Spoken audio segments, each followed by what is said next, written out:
Ahora vamos a ver lo de quemaduras. La parte de quemaduras, o y más propiamente dicho, el capítulo de caumatología es el tratamiento de las quemaduras, es un capítulo amplio dentro de la cirugía plástica. Entonces, ustedes no van a ser unos expertos ahora como en el pregrado, pero sí es necesario que conozcan algunos puntos, ¿no? Por ejemplo, lo importante que ustedes tienen que saber es diagnosticar si la quemadura es de primero, segundo o tercer grado, eso es básico. Determinar si es leve, grave o moderado. Para de acuerdo a eso, de repente ustedes lo pueden asumir, o si no, si es grave, debe asumirlo en el centro especializado. Y lo más importante, lo referente a la prevención. Eso es lo más importante, porque ustedes deben saber de que una quemadura, una vez que se presenta, una vez que se produjo, va a dejar secuelas. Y son incurables, entendiéndose por cura que vuelve a ser casi igual al inicio del evento o antes del evento, ¿no? ¿Entendido? Entonces, eh, para mala suerte, el asunto de la prevención escapa, escapa a la parte médica, ya es una cuestión de Estado, ya son políticas de Estado que tienen que implementarse porque involucra a muchos sectores, a muchos ministerios en este caso. Entonces, tiene que ser ya una política de Estado generalmente del Poder Ejecutivo, de la oficina del primer ministro o del presidente de la República. Lamentablemente, pues nuestro país casi nunca ha tenido políticas de Estado. Por eso andamos de tumbo en tumbo en muchos aspectos, tanto económicos, de salud, de educación, etcétera. No tenemos la cultura del cultivo de la meritocracia. Acá el que puede, puede, y el que no puede, aplaude. Y también lo que dicen los políticos, ¿no? Para mis amigos todo, para mis enemigos la ley. Eso no es un principio democrático, menos una república. Cuando hay república y cuando hay democracia, se supone que todos somos iguales ante la ley, desde el paje hasta el rey. Y el que más cultura tiene, el que más conocimiento tiene y el que más poder tiene, debería ser más responsable que el que no, que el que no tiene esos beneficios. Pero acá es todo al revés.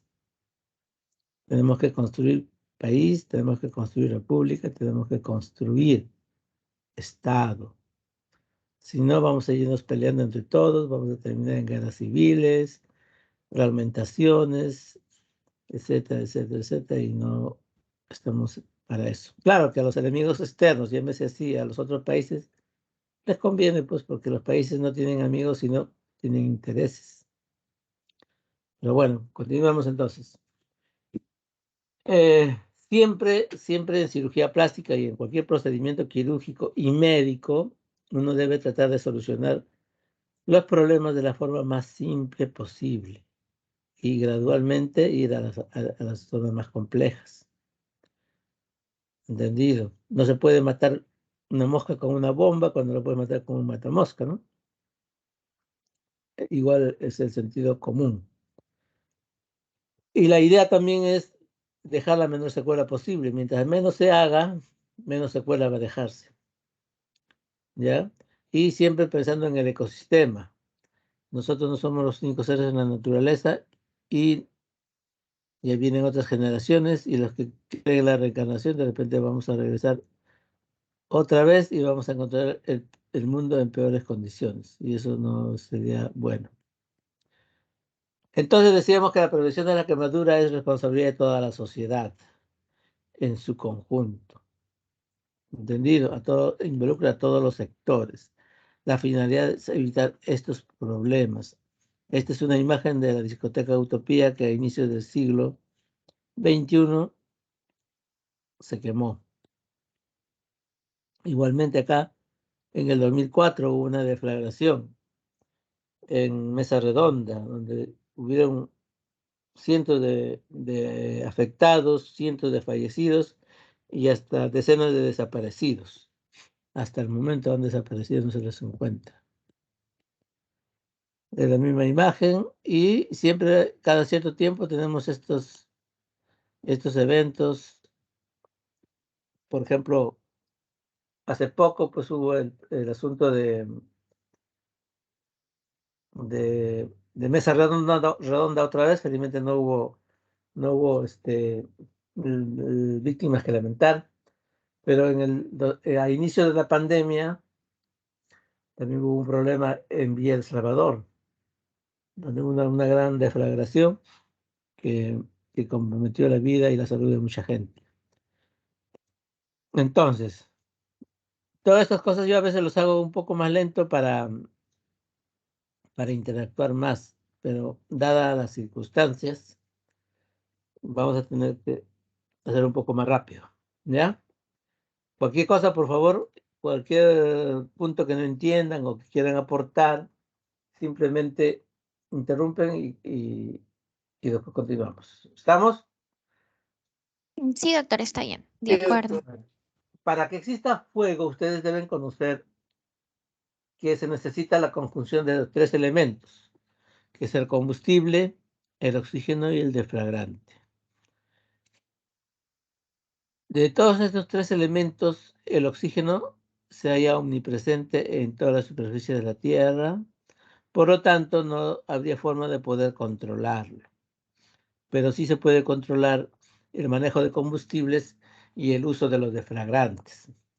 Entonces, actuando sobre estos tres elementos y en las culturas de la gente de cada país o de cada región, se ha podido, en cierta forma, reducir esta incidencia de eventos, especialmente en los lugares donde hay más cultura, más desarrollo, como en los países del primer mundo.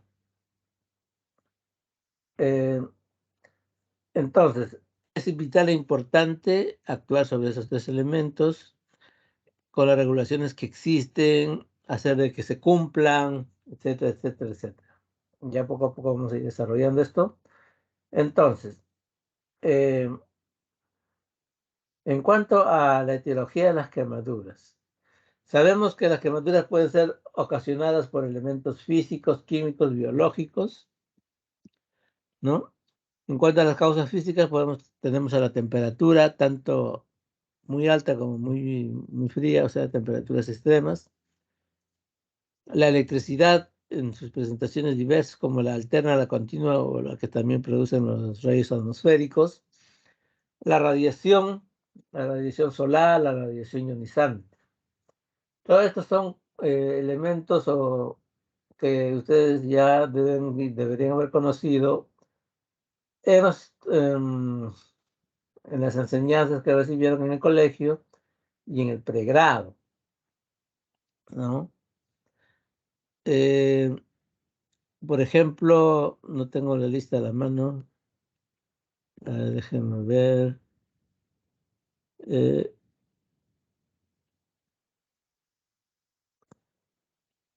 a ver, entonces, estábamos viendo los asuntos de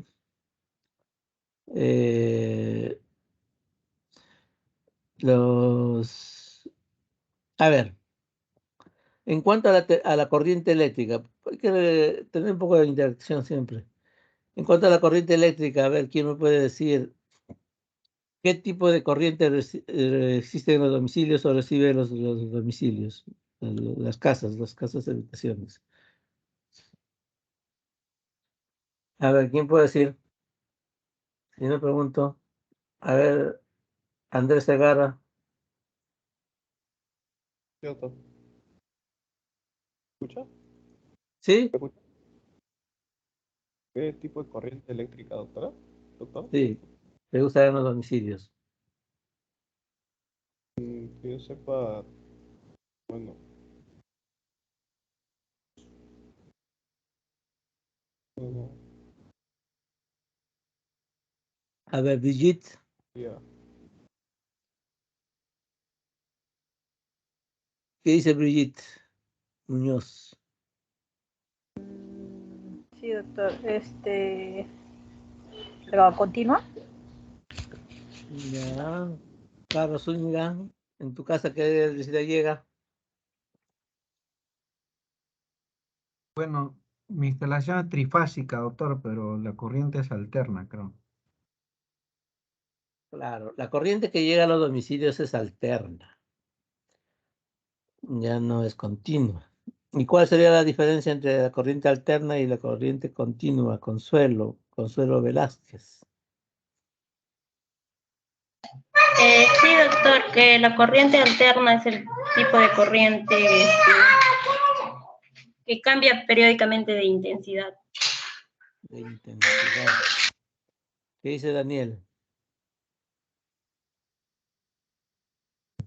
Que pues la corriente continua va en una sola dirección y pues se mueve pues en una sola dirección y la corriente alterna fluctúa, ¿no?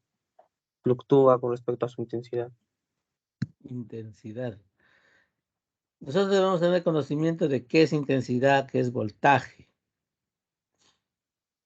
Ya, son cosas distintas. Sí, A ver, Edwin, ¿qué dice Edwin? Sí, doctor, con respecto al voltaje y a la intensidad. No. Diferencia entre corriente continua y corriente alterna. Ah, bueno, la verdad no estoy muy informado del tema, pero también entiendo por el concepto de que de repente podría entrar los picos, ¿no? Que en la corriente alterna, como dice la compañera, podría llegar a presentar diferentes intensidades, ¿no? En cambio, en la continua, no se mantendría como un estable, como en una línea, ¿no? María Verónica, Sí, doctor, buenas tardes. Concuerdo con mis compañeros, ¿no? No tengo muy en claro la diferencia, pero como el nombre lo dice, ¿no? Continua no varía con el tiempo y la alterna pues, va a variar. Jean Vera,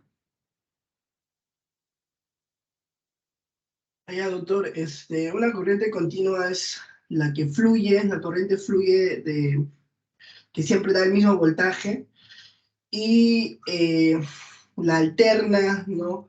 Cambia, tiene picos, subidas, bajadas, dependiendo del lugar donde se encuentre. Nada bueno, más. deben revisar física, revisar los libros de colegio, ¿ya? Eh, es simple en cuanto es más, incluso cuando yo estaba en primaria, creo, hacía mis trabajos manuales, recuerdo haber hecho cuando estaba en quinto de primaria, haber hecho una lámpara. Esas lamparitas así, en madera. Desde ese momento ya sabía cuál era una corriente alterna y cuál era una corriente continua. En los domicilios usamos ambas corrientes, pero al domicilio llega la corriente alterna. ¿Y por qué Bueno, cuando se descubrió la electricidad en el siglo XVIII, entonces Thomas Alva Edison y Tesla tenían ciertos enfoques distintos entre cuál era mejor y cuál era más conveniente económica y comercialmente. Entonces, Edison pensaba o había puesto la corriente continua para las redes de Nueva York, creo que fue, pero era carísimo. Entonces, Tesla propugnaba la alterna. Y al final, a pesar de que Edison tenía bastante poder, pudo imponerse la idea de Tesla, porque era más conveniente. La diferencia en cuanto a la corriente que llega o usan en Estados Unidos es de 110 voltios. Nosotros usamos 220. Pero son similares, son alternas. ¿Y por qué se le dice alterna? Ustedes saben que cuando llega la corriente a los domicilios llegan dos cables. ¿Ya? Esos cables no son ni negativos ni positivos.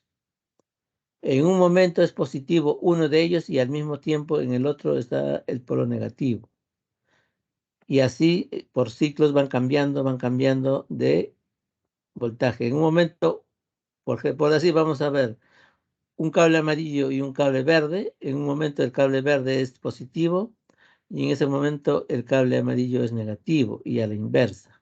En otro momento va a ser así. Y van fluctuando casi en forma continua. No estoy hablando de la corriente continua. Entonces, la corriente continua es la que se usa, por ejemplo, en las baterías, en las pilas, donde hay un lado positivo y un lado negativo.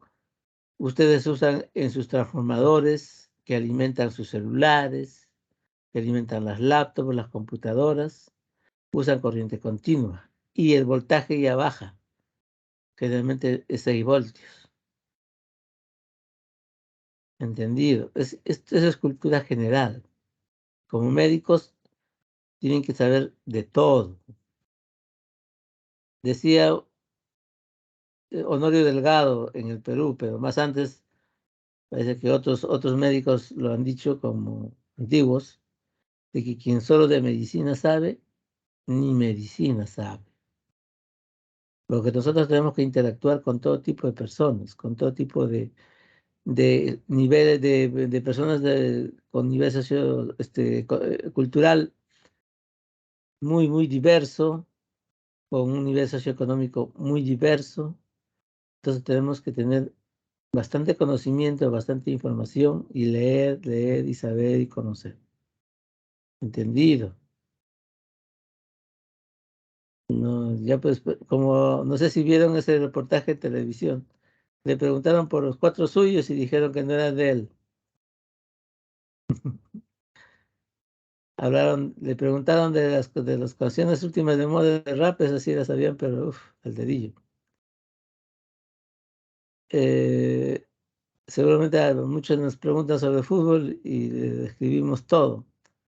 Pero le preguntamos sobre todos los presidentes que había en el Perú. No sé si se da un mérito, pero bueno. No lo sabemos. No sabemos quién hizo una cosa, quién hizo otra cosa. Y eso es importante. La historia es importante. Que se conozca la historia para no repetir lo mismo.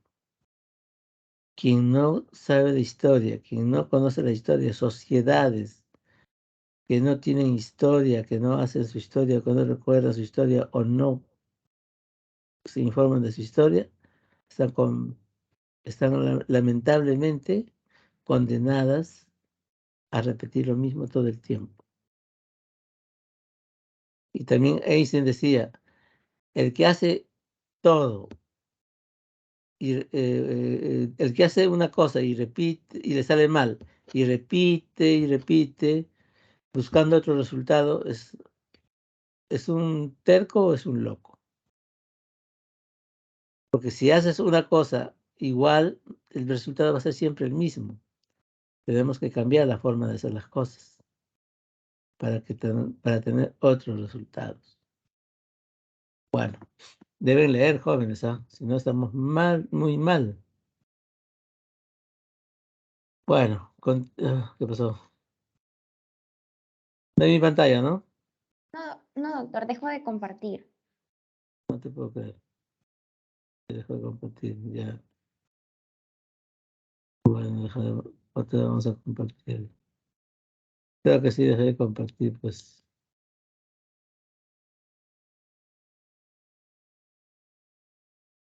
Continuamos entonces. Vamos a checar esto. Ya. Otro punto importante también es la característica de la radiación. La radiación ionizante, la radiación solar. ¿Cuál es la característica principal? ¿Quién quiere decir para ponerle 5 puntos más en la nota? Característica principal de la radiación. Son cosas básicas de conocimiento que tienen que tenerlo siempre presente. Doctor, yo podría Sí. mencionar que la radiación solar justamente de la fuente principal del Sol y las de energía ionizante pues vienen por generalmente iones producidos por ondas electromagnéticas. O también puede ser pues el espectro de ondas. Ya, eso es cierto, pero ¿cuál es la característica principal de esos elementos que tú has hablado? La frecuencia. La frecuencia. Ujú. Bueno, desde el punto de vista médico, la característica más importante no son las ondas, la longitud de sus ondas, sino es que es acumulativo. Se va acumulando cada vez que se utiliza. Y al final llega un momento en que se hace evidente esa acción de la radiación. Ejemplo, las radiaciones que reciben cuando se toman radiografías, cuando se toman tomografías, eso se va acumulando. Llega un momento en que ya produce daño. Igualmente, la radiación solar. Cada quien nacemos con un capital de defensa de la radiación solar. Pero llega un momento en que tanto se ha expuesto uno al sol que ya empieza a producir sus efectos nocivos, que son generalmente cambios del ADN, problemas neoplásicos, desde, por ejemplo, un vaso celular, un epidermoide, hasta un melanoma.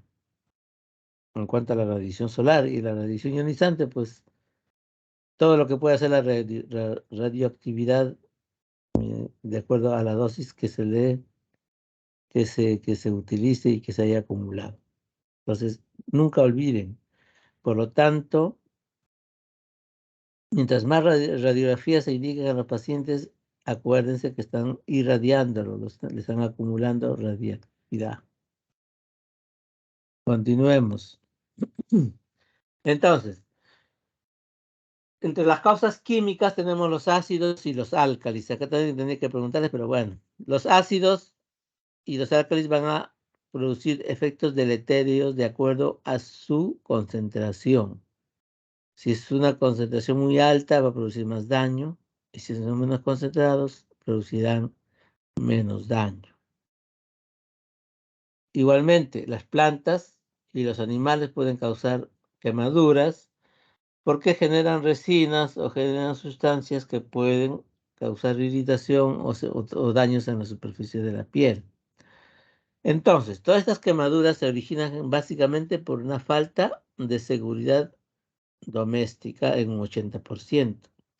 También falta de seguridad en lugares públicos, llámese de discotecas, etc. Entonces, haciendo campañas masivas en los medios de comunicación, de comunicación masiva, valga la redundancia, se puede lograr ciertos cambios en las conductas de las personas.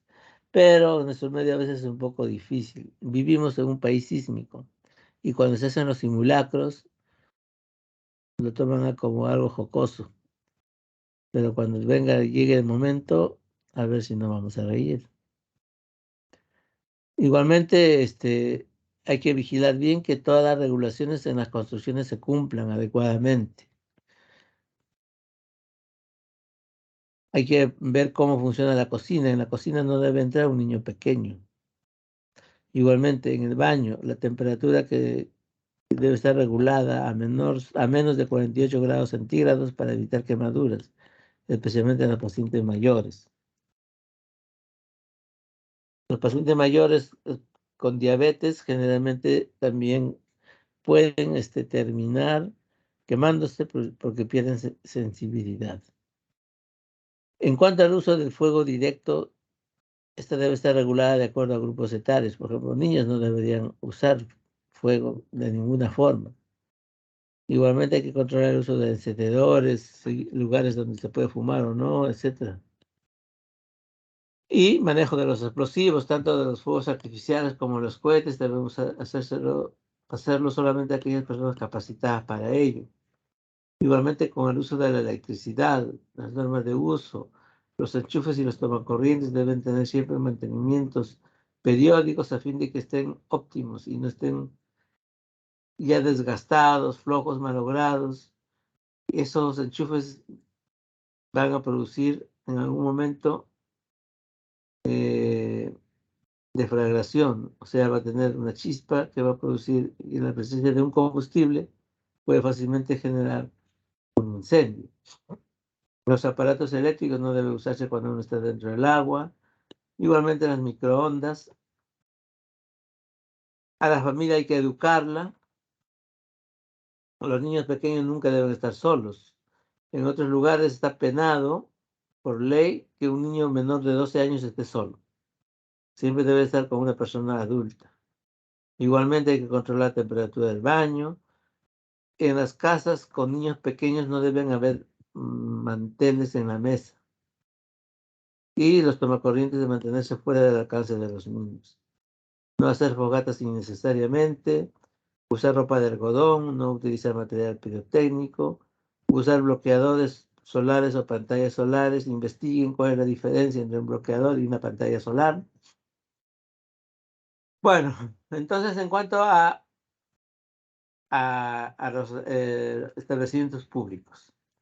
Todos los establecimientos públicos, por regla, por norma, deben tener extintores y mangueras contra incendios a la vista.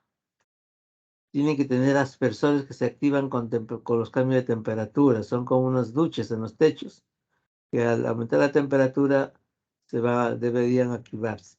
Igualmente deben tener detectores de humo y estar bien señalizados los lugares de seguridad, las zonas seguras. Y la señalización debe estar también bien visible para todos los que estén en ese local. Las salidas de emergencia deben estar bien establecidas y deben ser adecuadas, amplias, para el momento de evacuarlos si es necesario. Y estas deben abrir hacia afuera, no como la que tenía en la discoteca de Los Olivos, donde murieron como 10 personas, creo. ¿Por qué murieron? Porque no pudieron salir. ¿Y por qué no pudieron salir? Porque la puerta estaba mal diseñada y sin embargo tenía licencia. La puerta abría para adentro y no pudieron abrir la puerta porque todo el mundo empujaba y al final terminaron muchos falleciendo. Sin embargo, ese local tenía licencia. ¿Quién le dio la licencia? La municipalidad o el gobierno local. ¿Y cómo así se le da licencia? Porque tiene la aprobación de defensa civil, de la municipalidad, etcétera, de la RENIEC, etcétera, y con eso se le da la licencia. ¿Cómo obtuvieron esa licencia?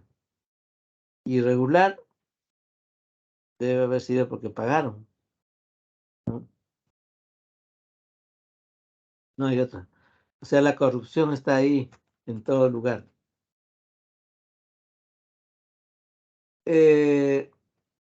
Estos locales deben tener sus alarmas de incendio que estén conectados a los locales de supervisión. ¿Cuáles son los locales de supervisión? Los gobiernos locales, las municipalidades, los que han dado licencia, que tienen serenazgo, que dizque están patrullando las calles. Y estas discotecas o locales donde tienen afluencia de gente deben tener un personal entrenado y deben estar deben tener supervisión permanente de los gobiernos locales. Entonces, con las campañas se han logrado identificar los parámetros que tienen que modificarse, los factores de riesgo, las normas preventivas para grupos humanos también se han establecido, se han hecho para evitar que ocurran estos eventos. ¿Alguna pregunta hasta ahí? Todo claro, doctor. Bueno, entonces continuamos. Como les decía, traumatología es un capítulo amplio de la cirugía plástica. El enfoque que tiene que darse para el tratamiento de las quemaduras es generalmente multidisciplinario, especialmente si son pacientes de quemaduras moderadas a graves. Entonces, ¿qué es una quemadura? Es una lesión térmica que va a implicar daño o destrucción de la piel y su contenido, que puede ser por calor, frío, agentes químicos, electricidad, energía ionizante o cualquiera de sus combinaciones. Ahora, ¿cómo vamos a valorar una quemadura? ¿Cuándo vamos a decir que es grave, leve o moderada? La gravedad está directamente relacionada con la extensión de la quemadura. Está relacionado con la edad del paciente que ha sufrido ese trauma, y está también relacionado con la profundidad de esa quemadura. Si es de primero, segundo o tercer grado, como les había dicho. Entonces, ¿cómo vamos a saber la extensión? Para saber la extensión del área quemada, existen reglas como la de Tennyson y Pulaski para los adultos y la de Lund y Bowder para los niños. Al final son semejantes. La diferencia es que el de niños es un poco más meticuloso, más, digamos, más fino, porque son pacientes también que tienen un sistema biológico, inmunológico que está en desarrollo. Y en los mayores, pues ya está deteriorado. Entonces, acá tenemos la regla de los 9. Si ustedes ven, esta zona de la cabeza anterior y posterior va a tener 9%, tórax anterior 9%, abdomen anterior 9%, bueno, abdomen nada más sería miembro superior 4.5 por delante y 4.5 por detrás, total 9, igual en el otro lado. Y en la zona pudenda estamos dándole un valor de 1%, igual que la palma de la mano. Pero el muslo tiene 18%, igual que las piernas, por ambos lados, ¿no? Y ven ustedes acá, las piernas, 36%, porque están contando las dos extremidades inferiores. El torso, 36%. Los brazos, ambos brazos tienen 18%, la cabeza y el cuello, 9%. Y la región pudenda o el periné tiene más o menos una extensión de 1% del área corporal comprometida. De esta forma uno puede rápidamente determinar la extensión a grosso modo. Y también hay una regla o una forma de tomar el área comprometida, y es usando la palma de la mano. La palma de la mano del paciente, recuerden bien, del paciente, representa al 1% de la superficie corporal del paciente. ¿Entendido? Entonces, sin incluir la mano. Mejor dicho, sin incluir los dedos. La mano, solamente la palma, sin incluir los dedos, representa el 1% del área corporal del paciente. Entonces, ¿cómo obtenemos eso? Pues lo extrapolamos a la palma de la mano del examinador. Por ejemplo, si yo estoy examinando a un niño pequeño, pues acá podría salir fácilmente 8 palmas de mano de un niño pequeño. Entonces esto ya no sería 1% en mi mano, sino 3, 4, hasta 12% en un niño pequeño.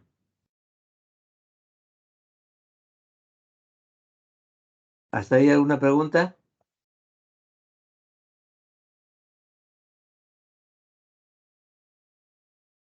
¿Me están escuchando, Diana? Sí, doctor, sí la escuchamos, pero no hay pregunta. Bueno. En los niños existe esta regla, la de Lund y Bowden. Es similar a la de Pulaski. La única diferencia es que en la edad de un año, o menor de un año, la cabeza representa prácticamente y el cuello el 21% del área corporal comprometida del paciente. Y esto va cambiando conforme el niño va creciendo hasta que en la edad adulta llegan a ser semejantes a la de Palaski. Y todo esto ocurre porque las extremidades inferiores van creciendo y aumentando de dimensiones. Y proporcionalmente la cabeza va disminuyendo de tamaño y al final queda como ven el esquema de acuerdo o similar a la de Palaski, ¿no? Entonces, la edad le decía que es otro factor de riesgo que va a determinar la gravedad. Es más grave en las edades extremas, niños y ancianos. Los niños por sus diferencias fisiológicas y los ancianos porque tienen la habilidad de su sistema respiratorio y cardiovascular. Y si estos pacientes, mientras mayores son, también tienen más comorbilidades, patologías asociadas, también incrementa la gravedad. Igualmente si existen alteraciones de la inmunidad.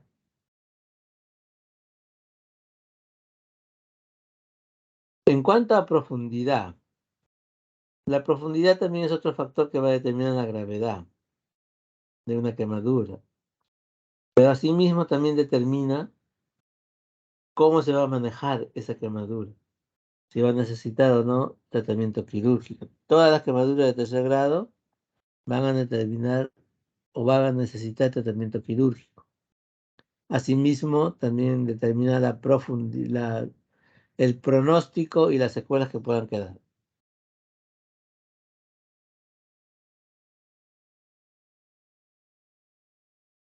Acá tenemos algunos esquemas para poder más o menos entender lo que es la profundidad de las quemaduras. Una quemadura de primer grado se llama epidérmica porque solamente compromete la epidermis. La capa basal de la epidermis se respeta generalmente. Y su recuperación es rápido. En 4 o 5 días pueden ya revitalizar, ¿no? Acá tenemos un esquema donde la quemadura de primer grado sería la epidérmica, como ustedes ven. Solamente hay lesión en esta zona. Una quemadura de segundo grado ya abarca la dermis y una de tercer grado ya ha atravesado toda la piel en todo su grosor. Cada cual tiene sus características distintas. Entonces, de acuerdo a la profundidad, las quemaduras pueden ser de primer grado, de segundo o de tercer grado. Las quemaduras de primer grado tienen como característica fundamental en cuanto al síntoma es el dolor. Dolor muy intenso. Y en cuanto a los signos podemos encontrar eritema y edema.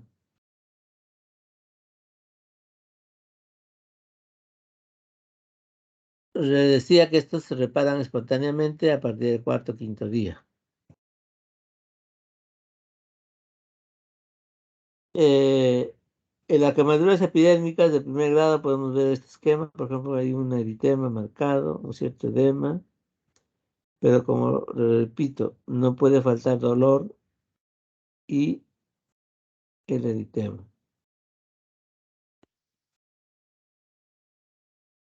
Acá otro esquema de una quemadura de primer grado. Otra imagen de una quemadura de primer grado, como ustedes ven ahí, el eritema está ya en fase descamativa. Otra quemadura de primer grado, típico. Estas quemaduras de primer grado son las que generalmente uno se produce o se ocasiona en la playa, ¿no? A veces no se usa, no se colocan los bloqueadores solares, entonces terminan quemándose. Las quemaduras de segundo grado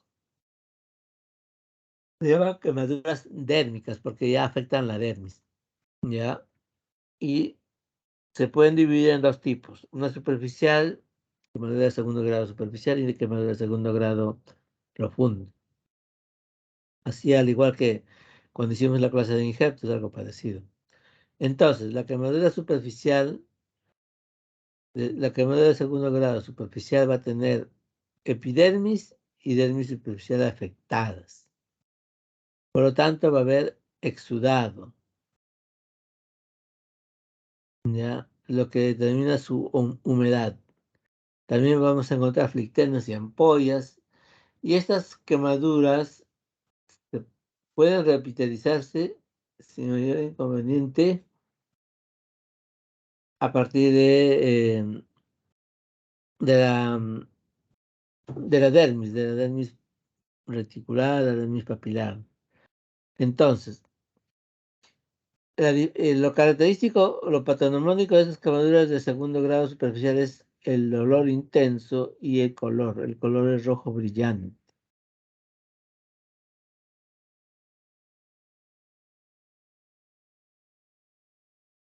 Las quemaduras de segundo grado profundo ya abarcan la dermis, pueden alcanzar el estrato germinativo de la dermis. Se conservan los anexos, por eso es doble de segundo grado. Y el color en este caso de la quemadura de segundo grado profundo, el color es más oscuro. Es el pardo rojizo, ya no es tan rojo brillante, con algunas zonas moteadas. Va a haber exudados y fluctuaciones. Siempre es una quemadura húmeda. El segundo grado es una quemadura húmeda. Es doloroso, pero no tanto como la de segundo grado eh, superficial, ¿no? Mientras más profundo esta quemadura de segundo grado, va a haber redundancia profundo, va a producir o puede producir cicatrices. Entonces, habría que hacer el tratamiento posteriormente, porque si no van a dejar secuelas. Cuando esas quemaduras demoran en repitelizarse más de 21 días, generalmente pueden necesitar tratamiento quirúrgico y tratarlo ya como si fuera una quemadura de tercer grado. ¿Hasta ahí? ¿Alguna pregunta?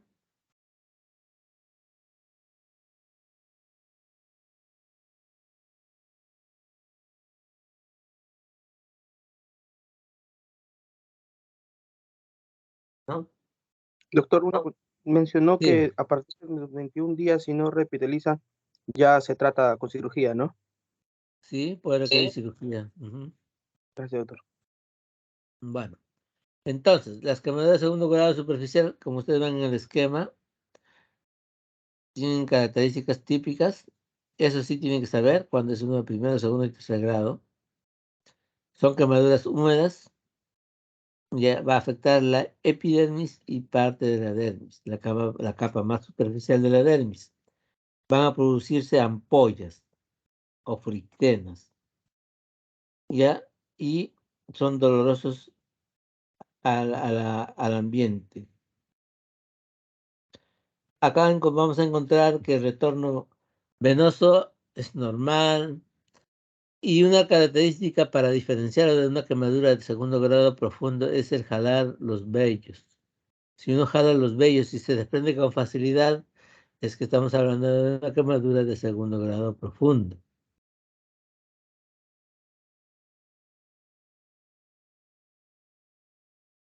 Esas quemaduras de segundo grado no van no van a tener necesidad de tratamiento quirúrgico.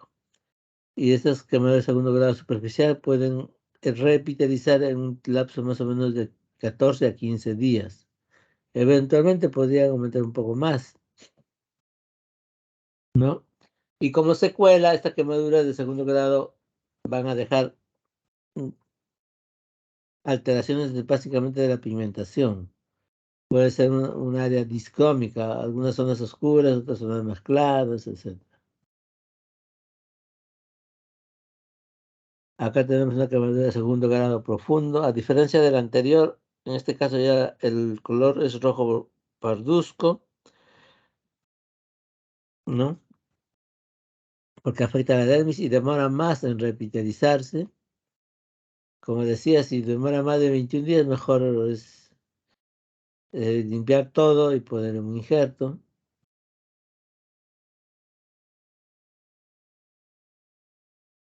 ¿Qué hay otro tipo? Para diferenciar la quemadura de segundo grado superficial es que cuando uno jala el vello, en estos casos de quemadura de segundo grado profundo, este se desprende fácilmente, lo que quiere decir que está comprometida más profundamente. Y por lo tanto también puede dejar cicatrices, como secuela. Un esquema de una quemadura de segundo grado y, como ven ustedes, solamente compromete la dermis y la epidermis. Una imagen típica de una quemadura de segundo grado, una flistena, otra quemadura de segundo grado. Y acá también tenemos quemadura de segundo grado en la cara. Un niño pequeño. En esta zona blanquecina sería una quemadura de segundo grado un poco más profunda, ¿no? No así en esta parte más rosada, quemadura de segundo grado superficial. Quemadura de segundo grado, más o menos. Y cuando, en cuanto a la valoración, las quemaduras de tercer grado son subdérmicas. En este caso va a haber destrucción de toda la piel y el tejido profundo. Y generalmente los causantes son el fuego directo, la corriente eléctrica y la eléctrica. Claro. Entonces, en estos casos va a haber destrucción de toda la piel en todo su espesor. Pueden llegar incluso al plano celular subcutáneo, al plano muscular, incluso al plano óseo. Y incluso también, aunque en algunos lugares le llaman ya carbonización de cuarto grado, aquellas quemaduras que son circunferenciales y a veces ya están carbonizados, como dice su nombre. Pero habitualmente el color es blanquecino o marmóreo, que es signo de necrosis, se tornan insensibles y duros.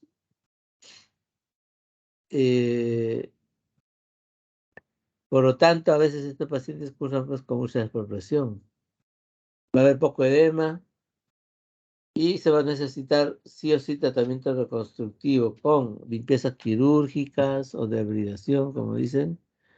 ¿Qué más? Autotrasplante de piel parcial, autotrasplante de piel total, etc. Acá tenemos un esquema de una quemadura subdérmica de tercer grado, como ustedes ven.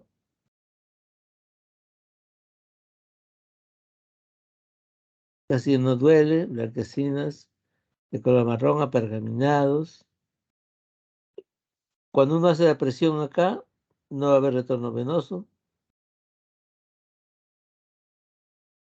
En esos casos sí es necesario el tratamiento quirúrgico. No hay otra forma de poder escaparse, salvo que uno quiera terminar con cicatrices, que pueden terminar en neoplasias. En algunos casos, cuando ya la quemadura está profunda y tan seria y compromete los tejidos en diversos planos, puede incluso optarse por una amputación. Un esquema, quemadura de tercer grado, otra quemadura de tercer grado. Acá podemos ver los tres tipos de quemaduras.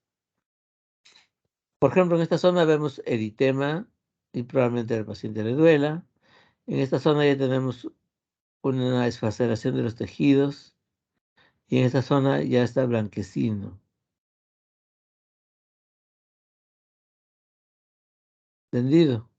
Esto después con el tiempo se va a poner oscuro. Otra quemadura de tercer grado, acá ya está injertado. Otra quemadura de tercer grado, una paciente por descuido, mientras hacía su actividad laboral que consistía en planchar la ropa, al descuidarse su mano es atrapada por la plancha de la planchadora y terminó de esta manera. Se ha hecho una fasciotomía para tratar de descomprimirle la vascularidad en esta zona, porque si no, simplemente se va haciendo isquémico, ¿no? Acá tenemos otra quemadura de tercer grado, una escala típica, otra quemadura de tercer grado, otra otra quemadura. Bueno, entonces, hay factores que van a agravar el pronóstico. Por ejemplo, patologías previas como enfermedades cardiopulmonares, enfermedades metabólicas e infecciosas. Y si hay un trauma en ese momento del accidente, va a empeorar el cuadro. Y también es importante valorar las vías respiratorias. Si el paciente ha estado en un ambiente con incendio, puede tener ya lesiones en las vías respiratorias.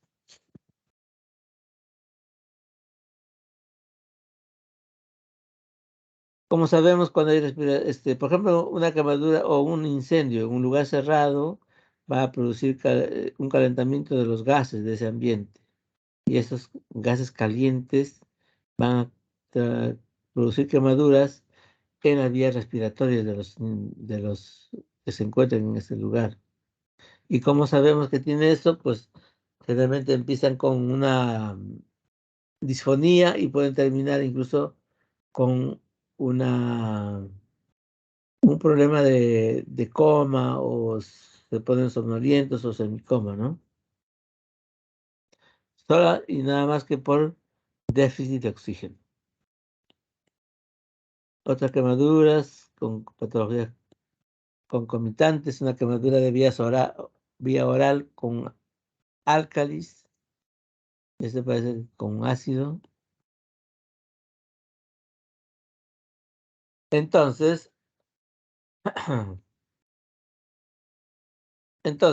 según su gravedad, podemos clasificarlo en graves, todas aquellas quemaduras de segundo grado en adultos que excedan el 25% de la superficie corporal.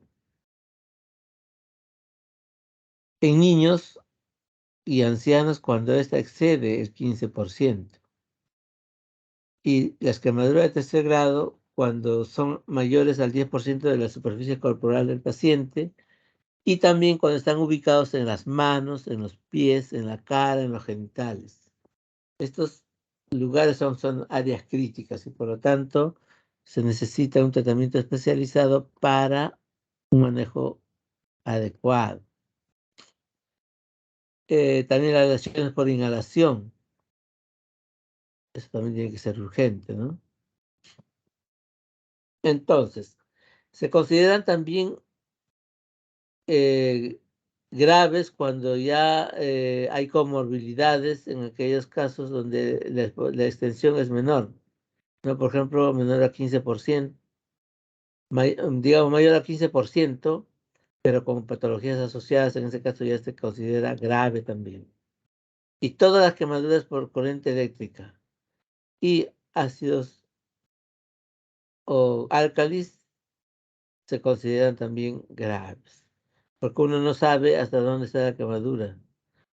Uno no sabe cómo va a evolucionar esa área afectada. Entonces, moderadas son pues, las quemaduras que son menores al 25% en adultos, y en niños quemaduras que van de 5 a 15%, y la de tercer grado cuando son menores al 10%, siempre y cuando no afecte la cara, las manos, las zonas del periné. Y leves todas las quemaduras de primer grado, todas en su conjunto. Igualmente, las de segundo grado cuando son inferiores al 10% de área corporal comprometida. Y cuando, cuando son quemadura de tercer grado, menor al 2% del área corporal comprometida. ¿Entendido? Ya habíamos visto que según la etiología, las quemaduras pueden ser por fuego directo, ¿no? Por sólidos calientes o líquidos, en este caso serían elementos térmicos, elementos de electricidad como las electricidades atmosféricas, la industrial, la de uso médico también produce quemaduras. Hace una semana hubo quemaduras de una niña que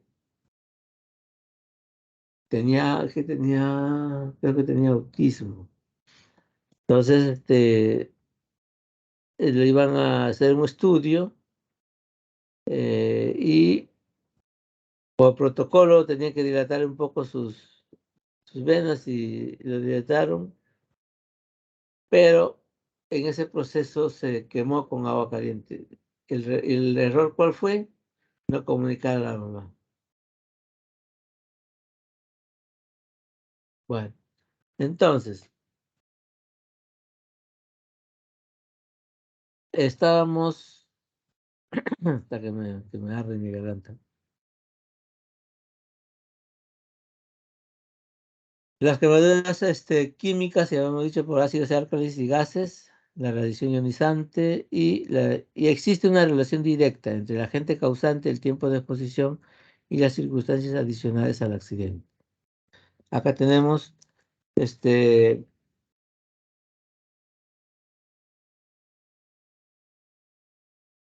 llaman unos minutos, ¿ya?